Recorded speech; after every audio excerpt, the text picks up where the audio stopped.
j'aimerais vous parler sur la justification, d'accord? Et pour ce faire, je vous invite à ouvrir votre Bible avec moi dans Romains au chapitre 5, et on lira du verset 1er au verset 5.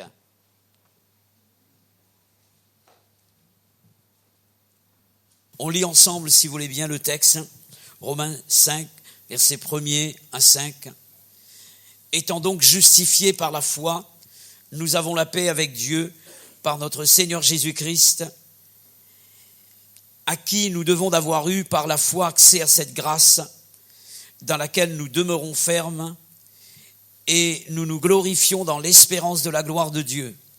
Bien plus, nous nous glorifions même des afflictions, sachant que l'affliction produit la persévérance la victoire dans l'épreuve, et cette victoire, l'espérance.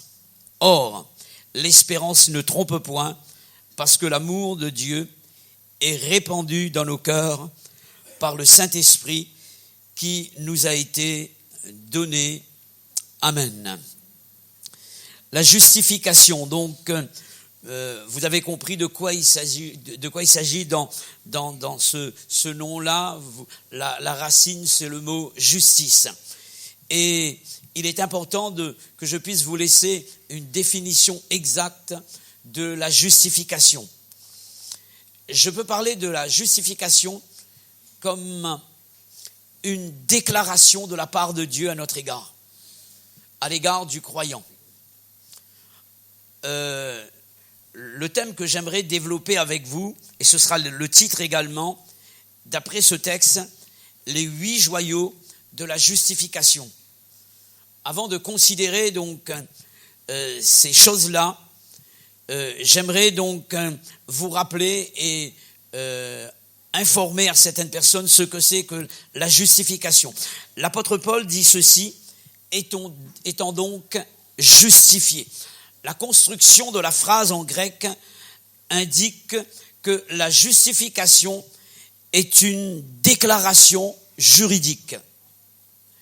Dans la version Le Semeur, nous trouvons cette traduction ici, puisque nous avons été déclarés justes.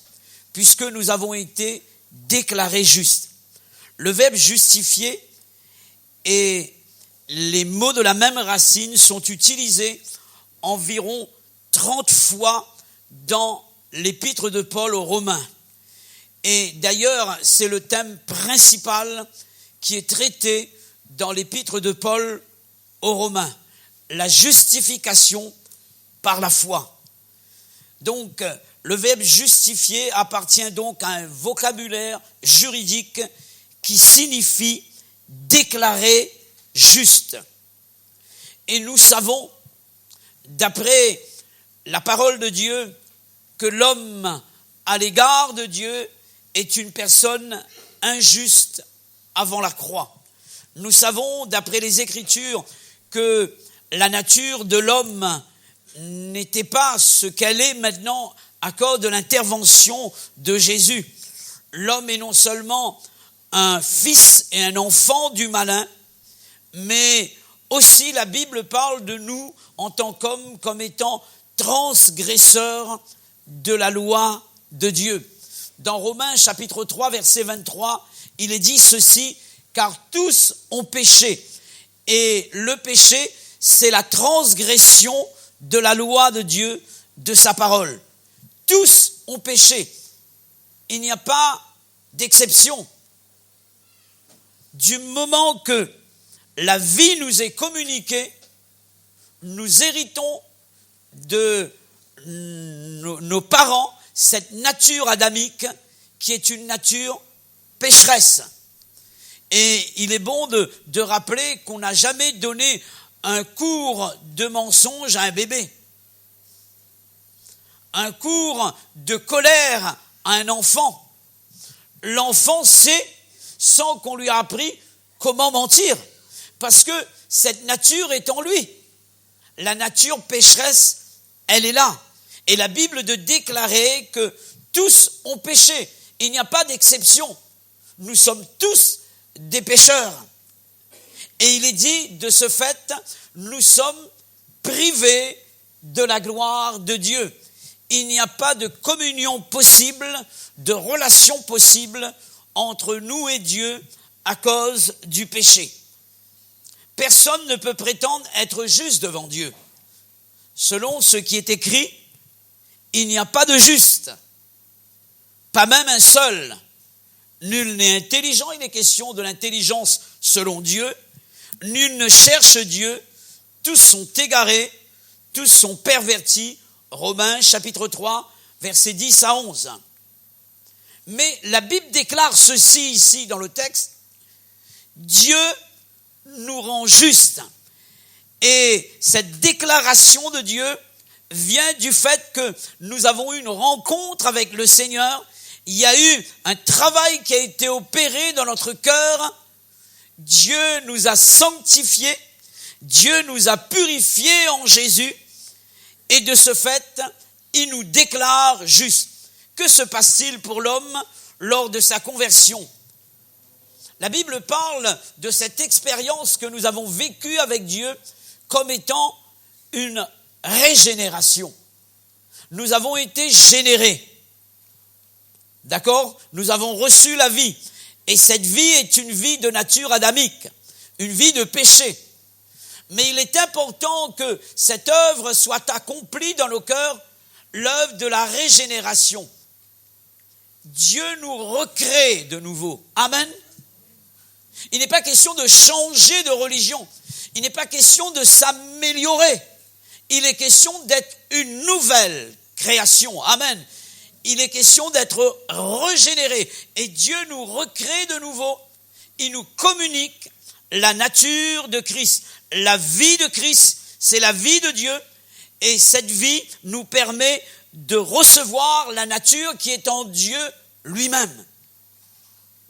Dieu qui est juste et qui est le juste juge également, déclare ceci de nous, et il a le droit de le faire étant donné qu'il est le juste juge. Il nous déclare juste lorsque Jésus nous a touchés, lorsque nous avons vécu cette expérience de la régénération. En réalité, si Dieu nous déclare juste, c'est uniquement sur la base des mérites de la justice de Christ, que personne ne croit qu'il est juste de par lui-même. C'est sur la base de la justice de Christ. Dieu a transféré le péché du croyant dans la vie de Christ à la croix. La Bible dit dans Ésaïe, chapitre 53, verset 5, deuxième partie, « Le châtiment qui nous donne la paix est tombé sur lui. » Donc je suis en train de vous dire ceci, Dieu a transféré le péché du croyant en Christ lorsqu'il meurt à la croix. Jésus porte nos péchés. Il est mort parce que le péché l'a touché, car le salaire du péché, c'est la mort. Logiquement, Jésus ne devait pas mourir. Il est mort parce qu'il a porté mon péché. Il est mort parce que tout le poids et le pouvoir de mon péché, il l'a porté en son corps sur le bois infâme de la croix. On peut appeler ça un substitut, une substitution. Je mérite la mort à cause de mon péché. Christ porte mon péché. Et la Bible dit ceci dans 2 Corinthiens chapitre 5 verset 21. Dieu, en Jésus-Christ, s'est fait pécher pour que nous devenions en lui justice de Dieu. Amen. Jésus devient péché pour nous. Qu'est-ce qu'il a fait pour devenir péché? Est-ce qu'il a péché? Pas du tout. Dieu déclare qu'il doit porter nos péchés, qu'il s'est fait pécher. C'est une déclaration de Dieu. Et à cause de cela, Dieu nous déclare justes. La Bible dit ceci, et c'est un verset qui nous explique ce que je suis en train de parler, ce dont je parle là. Romains chapitre 5 verset 19, il est dit ceci, car comme par la désobéissance d'un seul homme, Adam, beaucoup ont été rendus coupables. De même, par l'obéissance d'un seul Jésus, beaucoup sont rendus justes. Amen. Qu'est-ce que j'ai fait pour devenir juste? Rien. Jésus a obéi à ma place et Dieu me déclare juste à cause de l'obéissance de Jésus. Amen. Vous comprenez cela? Ce n'est pas à dire que je vais faire quelque chose. Dieu déclare quelque chose de moi. Alors qu'est-ce qu'il demande de ma part? La foi. Si Dieu déclare que je suis juste, je dois le croire. Alléluia. Je dois le croire. Il est question d'un transfert de situation et de conditions. Nous comprenons que la justice est une proclamation. Ce n'est pas quelque chose qui se produit dans l'homme, mais quelque chose qui est proclamé à son sujet. D'accord? C'est une chose qui n'existe pas devant un tribunal humain. Car un coupable ne peut en aucun cas être déclaré juste par un tribunal. C'est impossible. Il peut être gracié. On peut lui remettre sa peine, alléger sa peine. Mais jamais, devant un tribunal humain, un homme a été déclaré juste. Seul Dieu peut faire un geste pareil. Cela me parle de son amour à mon égard. Amen. Je suis injuste, indigne du Seigneur. Dieu me purifie en Jésus. Il me transforme, il me communique la vie de Christ et il me déclare juste. Et il me dit clairement maintenant, je te considère comme un juste. Amen. Si Dieu me considère comme un juste, il me déclare juste, est-ce que je dois refuser la justice de Dieu? Vous êtes des justes, mes frères et sœurs. Amen. À cause de Jésus. Et lorsque Jésus nous regarde, lorsque Dieu le Père nous regarde, il ne nous regarde pas nous, mais il nous regarde à travers son Fils. Amen. Et il voit Jésus, il ne voit plus Clermont. Lorsque le diable vient m'accuser pour me dire, tu es condamnable, alors Jésus se présente comme étant mon avocat, disant, je suis mort pour lui.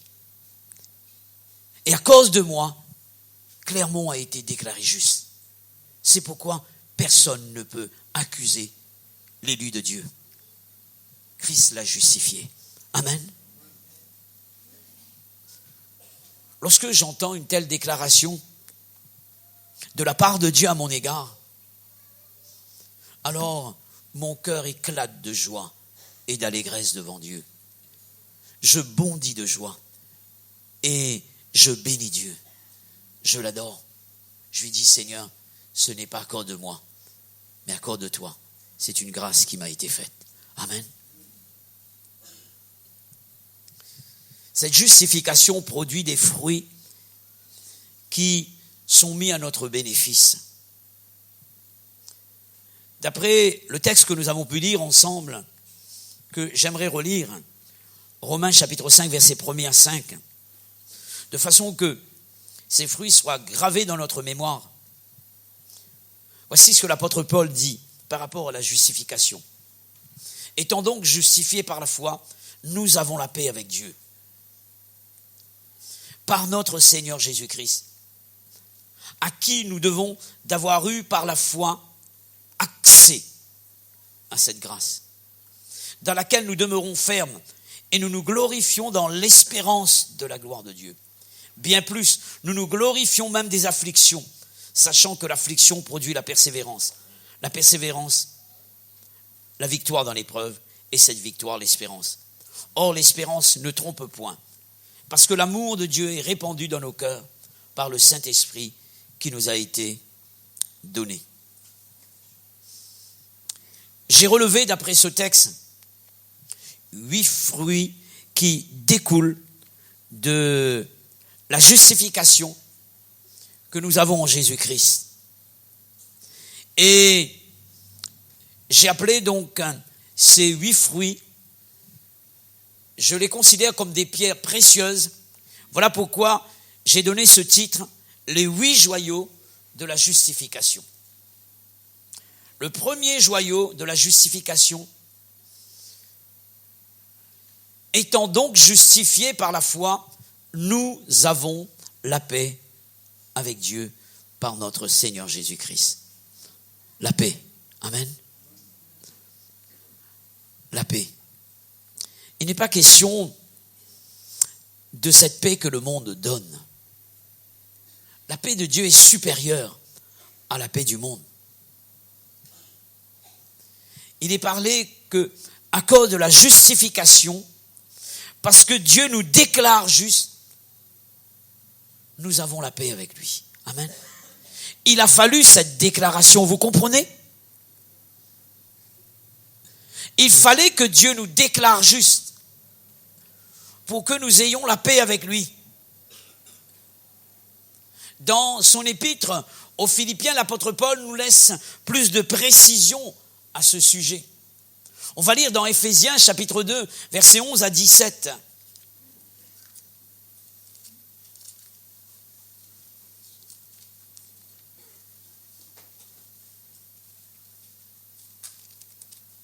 Éphésiens 2, 11, 17.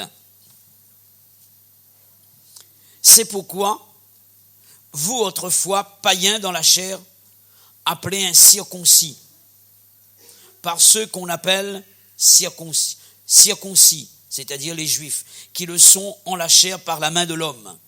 Souvenez-vous que vous étiez en ce temps-là sans Christ. Il est question de nous en tant que païens. Privés du droit de cité en Israël, étrangers aux alliances de la promesse, sans espérance et sans Dieu dans le monde. Mais maintenant, amen, ce maintenant marque la différence. Mais maintenant, il faut que nous ayons vécu ce maintenant. Amen. Et ce maintenant parle de cette rencontre avec le Christ. Amen. La régénération pour que nous puissions être déclarés de la part de Dieu juste. Et maintenant, en Jésus, non pas en la mission, en Jésus. Parfois on demande à quelqu'un, un chrétien, parle-moi de ton expérience. Ben, je suis rentré là-dedans. Dans quoi? Ben, dans la mission. Ça ne suffit pas, frère, sœur. Tu peux être dans la mission et en dehors de Jésus. Je suis entré dans l'église. Tu peux être dans l'église, entre guillemets, c'est-à-dire l'endroit là où on se réunit et être en dehors de Christ. Il est question d'être en Christ parce que on ne peut pas être en Christ si Christ n'est pas en nous. Alléluia. Il est question de cette expérience de base. Mais maintenant, en Jésus-Christ, vous qui étiez jadis, c'est le passé, éloigné, vous avez été rapprochés par le sang de Christ. Car il est notre paix. Lui qui des deux, c'est-à-dire du juif et du païen, de l'incirconcis de corps et du circoncis de corps, car il est notre paix, lui qui des deux n'en a fait qu'un. Il n'y a plus ni juif ni grec, il n'y a plus ni juif ni païen. Nous sommes un en Jésus. Amen. Dieu ne fait pas de différence maintenant. L'église, c'est l'église. Alléluia. Parce que nous nous sommes convertis, Dieu nous a touchés.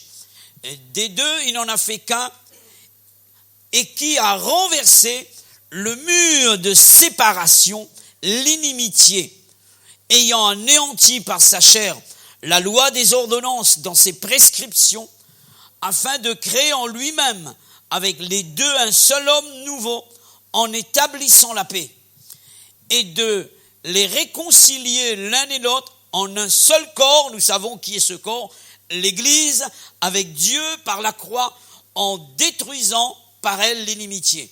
Il est venu annoncer la paix à vous qui étiez loin et la paix à ceux qui étaient près, c'est-à-dire les Juifs. Car par lui, nous avons les uns et les autres accès auprès du Père dans un même esprit. Et j'aimerais entendre un gros amen là-dessus. Alléluia. Gloire à Jésus. Gloire à Jésus. Il est parlé ici, et l'apôtre Paul, dans les détails, nous parle de ce qui s'est passé. De ce qui s'est passé. Amen. Et il y a eu une œuvre salvatrice. Il a fallu un sacrifice pour que nous soyons épargnés de la colère à venir, que nous soyons sanctifiés, purifiés, et que nous puissions vivre cette vie nouvelle en la personne de Christ. Et la Bible dit ceci au verset 14 de ce texte Éphésiens chapitre 2. Il est dit, car Christ est notre paix. Amen. Notre paix n'est pas une situation, n'est pas un contexte, n'est pas une atmosphère. Notre paix est une personne. Amen. Et lorsque Christ vit en moi, je suis en paix. Amen. Je suis en paix. Dieu m'a déclaré juste, je suis en paix avec Dieu. La paix avec Dieu nous permet de bénéficier de la paix de Dieu. Romains 15, verset 13. Que le Dieu de l'espérance vous remplisse de toute joie, de toute paix dans la foi, pour que vous abondiez en espérance par la puissance du Saint-Esprit. C'est une chose dont nous avons besoin, car il est dit ceci, que cette paix, la paix de Dieu, dans Philippiens chapitre 4, verset 7, qui surpasse toute intelligence, garde nos cœurs et nos pensées en Jésus-Christ. Amen. L'adversaire viendra souvent nous chuchoter à l'oreille, en fait, tu es indigne de Dieu. Tu es indigne de Dieu. Dès que quelqu'un a péché, il a faibli, même s'il a confessé son péché, même s'il a demandé à Dieu pardon en pleurant, en reconnaissant ses fautes, et que de nouveau, il retourne vers Dieu, l'adversaire viendra chuchoter à l'oreille de cette personne, en fait, tu es toujours pécheur. Dieu ne t'a pas pardonné. La Bible dit ceci, et la paix de Dieu qui surpasse toute intelligence gardera vos cœurs et vos pensées en Jésus-Christ. Il y a une paix qui envahit notre cœur lorsque nous sommes pardonnés et nous savons que Dieu nous déclare juste. Amen.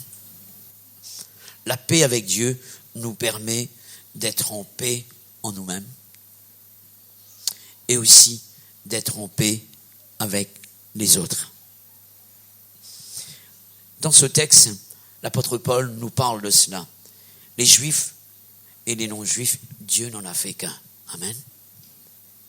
Il est question de la paix, je dirais, verticale dans les deux sens, à double sens. La paix avec Dieu, la paix en moi, amen, dans le sens vertical, et la paix horizontale. Amen. Et Dieu nous appelle à cela.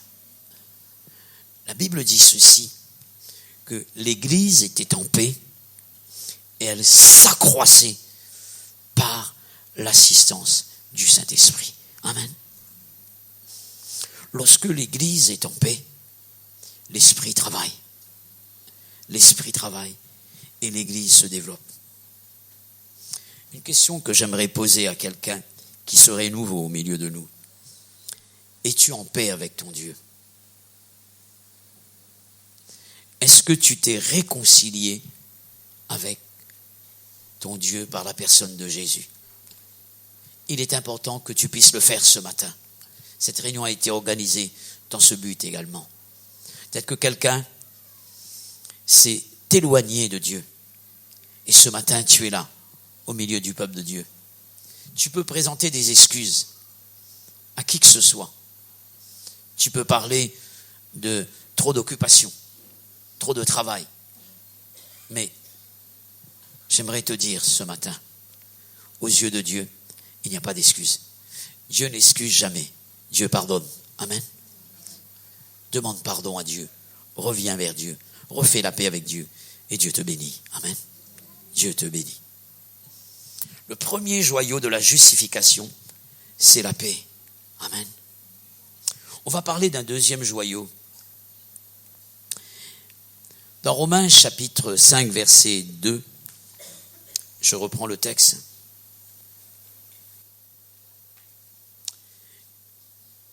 À qui nous devons d'avoir eu par la foi accès à cette grâce dans laquelle nous demeurons fermes.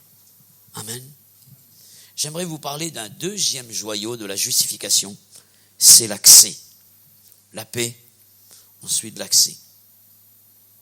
En d'autres termes, par Jésus, nous avons obtenu l'accès à cette grâce, qui est la grâce de Dieu.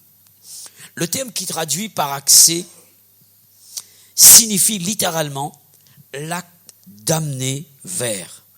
L'acte d'amener vers. Ou bien la faculté de s'approcher d'eux. Il y a un lien entre l'accès et la paix. Quand je réalise que j'ai été justifié et que Dieu a fait la paix avec moi en Jésus-Christ, alors je dois savoir qu'il est possible pour moi de m'approcher de lui. Amen. De m'approcher de lui.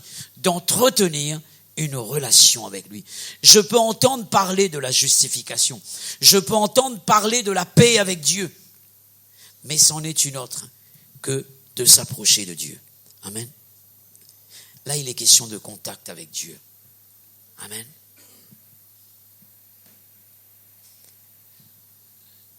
S'approcher de Dieu. Paul dira, nous avons accès à cette grâce dans laquelle nous demeurons fermes. La relation que le chrétien doit entretenir avec Dieu. Alléluia. Et c'est cela qui fera toute sa force, toute sa puissance. Non pas seulement le fait de savoir, mais le fait de vivre ce que l'on connaît. Amen. Là, il est question de relation avec Dieu. À cause de notre justification, le contact avec Dieu nous est rendu possible. Quel privilège avons-nous de pouvoir nous approcher de Dieu? Alors allons-nous nous en priver? J'aimerais voir avec vous comment nous devons nous approcher de Dieu. Romains chapitre 5 verset 2.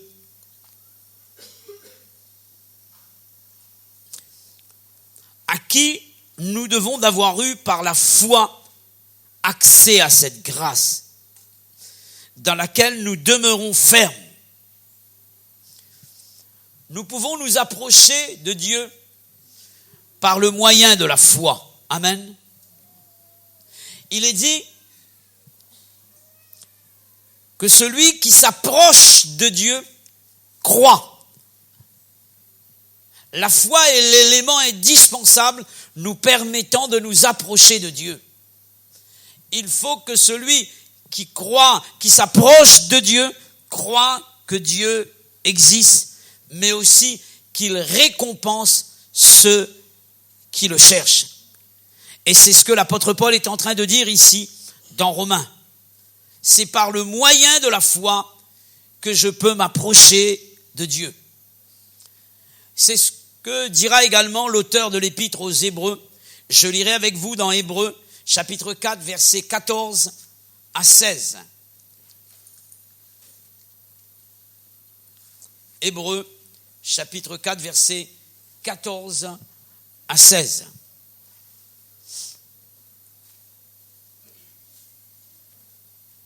Vous avez trouvé? Ainsi, puisque nous avons un grand souverain sacrificateur qui a traversé les cieux, Jésus le Fils de Dieu, demeurons fermes dans la foi que nous professons, que nous confessons. Car nous n'avons pas un souverain sacrificateur qui ne puisse compatir à nos faiblesses. Au contraire, il a été tenté comme nous en toutes choses, mais sans commettre de péché. Approchons-nous donc avec assurance du trône de la grâce afin d'obtenir miséricorde et de trouver grâce pour être secourus dans nos besoins. Amen. L'apôtre dit, demeurons fermes dans la foi. Amen. Et aussi, approchons-nous donc avec assurance, sachant que la foi est une ferme assurance des choses qu'on espère et une démonstration de celles qu'on ne voit pas. Je dois m'approcher de Dieu par la foi. Amen. La foi est le contraire de la peur et de la crainte. Autrefois, lorsque le peuple d'Israël s'approchait de Dieu, c'était dans la peur. Et lorsque Dieu s'était manifesté sur la montagne, le peuple, à un moment donné, il y avait une manifestation de la gloire de Dieu par le feu et le tonnerre. Il y avait un bruit extraordinaire et le peuple tremblait devant cette montagne-là. Et ils ont dit à Moïse, il vaut mieux que ce soit toi qui t'approches de Dieu. Nous préférons entendre le message venant de toi, mais nous ne voulons pas nous approcher de Dieu. Et la Bible dit ceci, que nous ne sommes pas approchés de cette montagne. Et il est question de cette montagne dont nous parle la Bible du temps de Moïse. Mais il est question de nous approcher de lui par la foi, avec assurance. Lorsque je me tiens devant Dieu, j'ai dans mon cœur l'assurance qu'il y a un contact qui se fait et quelque chose va se produire. Dieu va me bénir. Amen. Dieu va me bénir. Ensuite, il est dit également que nous devons nous approcher de lui, non seulement avec la foi, avec confiance, mais avec le cœur. Amen. Avec le cœur. Car on peut s'approcher de Dieu seulement avec la bouche. Ésaïe, dans le chapitre 29, verset 13, dit ceci du peuple. Quand ce peuple s'approche de moi, il m'honore de la bouche et des lèvres, mais son cœur est éloigné de moi. Et la crainte qu'il a de moi n'est qu'un précepte de tradition humaine. Il est question de s'approcher de Dieu avec le cœur. Amen. Le contact avec Dieu, c'est un contact de cœur à cœur. Amen. Et il est important de comprendre que le cœur doit nous permettre de nous approcher de Dieu. Hébreux 10, versets 19 à 22 dit ceci. On va lire ensemble si vous voulez bien.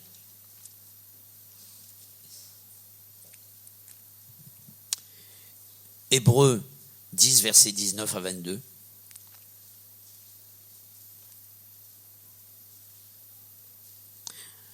Ainsi donc, frères, puisque nous avons, au moyen du sang de Jésus, une libre entrée dans le sanctuaire par la route nouvelle et vivante qu'il a inaugurée pour nous, au travers du voile, c'est-à-dire de sa chair, et puisque nous avons un souverain sacrificateur établi dans la maison de Dieu, approchons-nous avec un cœur sincère, dans la plénitude de la foi toujours, d'accord ?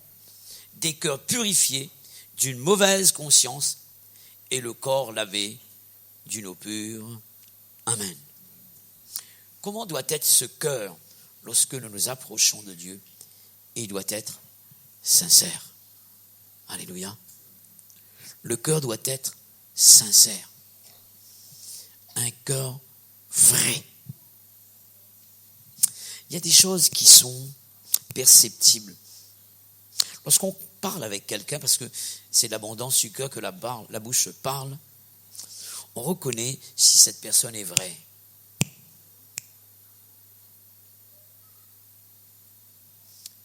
Dieu nous connaît et il connaît si nous sommes vrais, si nous sommes sincères. On peut avoir de belles déclarations d'amour pour Dieu.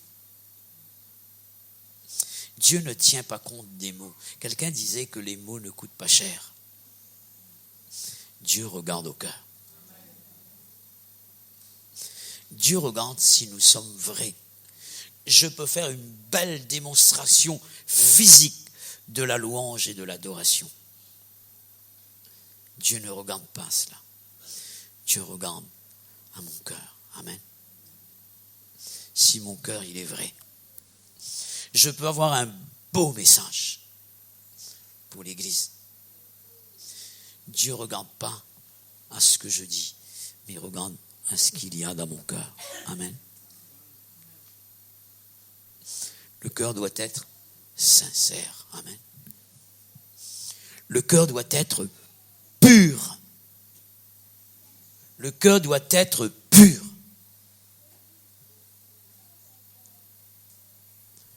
L'apôtre Jacques dira ceci: approchez-vous de Dieu et il s'approchera de vous, c'est vrai. Mais il dit ceci: nettoyez vos mains, pécheurs, purifiez vos cœurs, hommes irrésolus. Nos cœurs doivent être purs, mes frères et sœurs. Heureux ceux qui ont le cœur pur, car ils verront Dieu. Amen. Malheureux le cœur impur, car il ne verra pas Dieu. C'est ce que cela veut dire.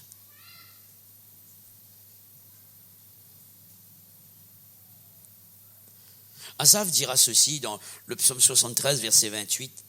Pour moi, m'approcher de Dieu, c'est mon bien. Amen.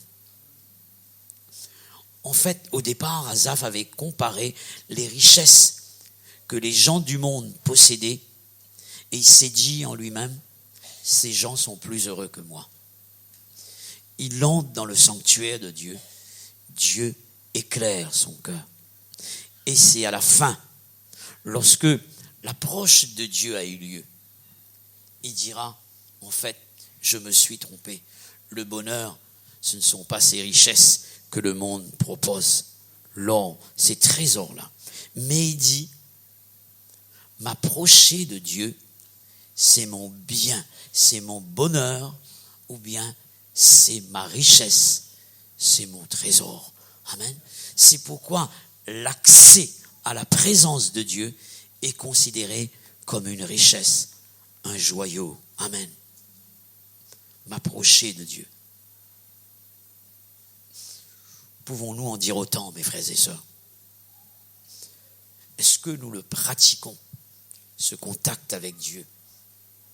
Tout à l'heure, le frère a insisté lorsqu'il était dans les chants, dans l'adoration.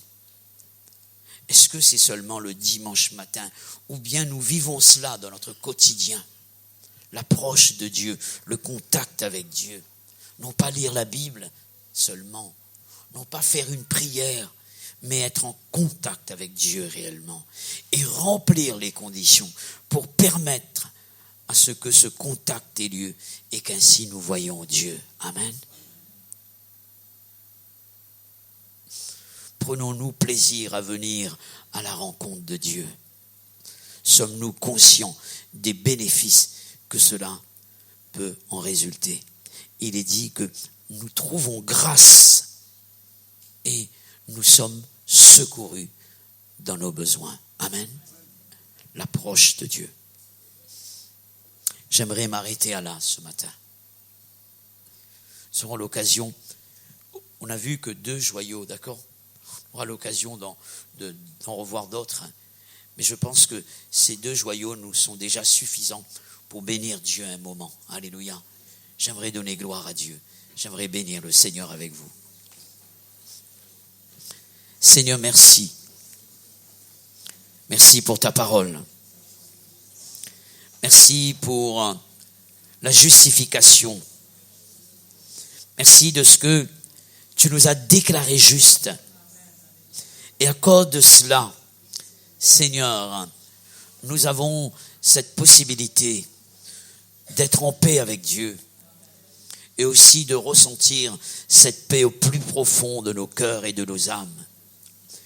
Cette paix qui ne dépend pas des circonstances, du contexte. Il y a certainement au milieu de nous des personnes qui passent par des moments de difficulté, des personnes qui sont tristes intérieurement par rapport aux problèmes, par rapport à certaines situations. Il y a des cœurs qui saignent et qui pleurent ce matin. Mais ce n'est pas pour autant que cette paix est enlevée. Parce que la paix dépend de notre relation avec Dieu. Elle dépend de Dieu.